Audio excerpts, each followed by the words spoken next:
Shalom umat yang dikasihi Tuhan, damai sejahtera Allah penuhi hati kita semua. Siap sangkal diri dan pikul salib.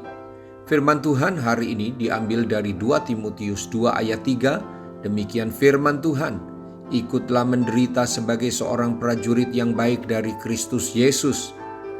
Paulus menjelaskan dan memberikan tantangan kepada Timotius agar dia siap menderita sebagai pengikut Yesus.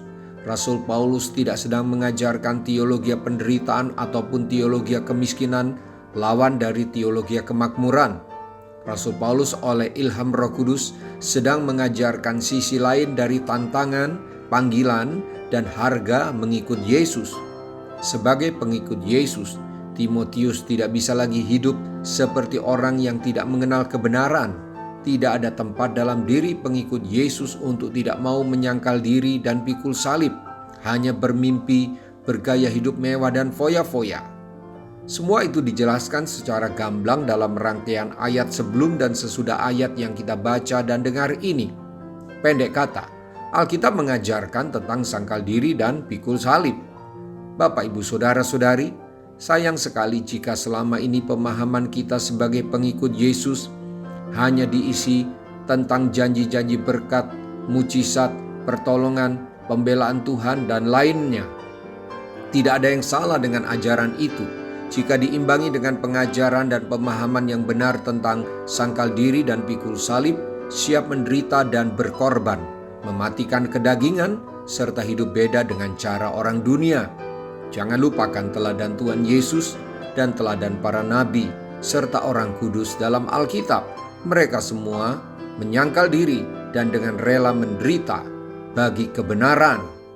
Mari kita berdoa. Tuhan Yesus, sesungguhnya apa yang Kau ajarkan adalah Injil yang sejati dan murni. Engkau mengatakan serigala punya liang, burung punya sarang, tetapi anak manusia tidak punya tempat untuk meletakkan kepalanya. Saya membutuhkan pertolongan Roh Kudus agar bisa menjalani hidup beda dengan dunia ini, yaitu saya harus menyangkal diri dan pikul salib, serta siap menderita jika harus menderita karena nama Yesus dan karena hidup dalam kebenaran serta kekudusan.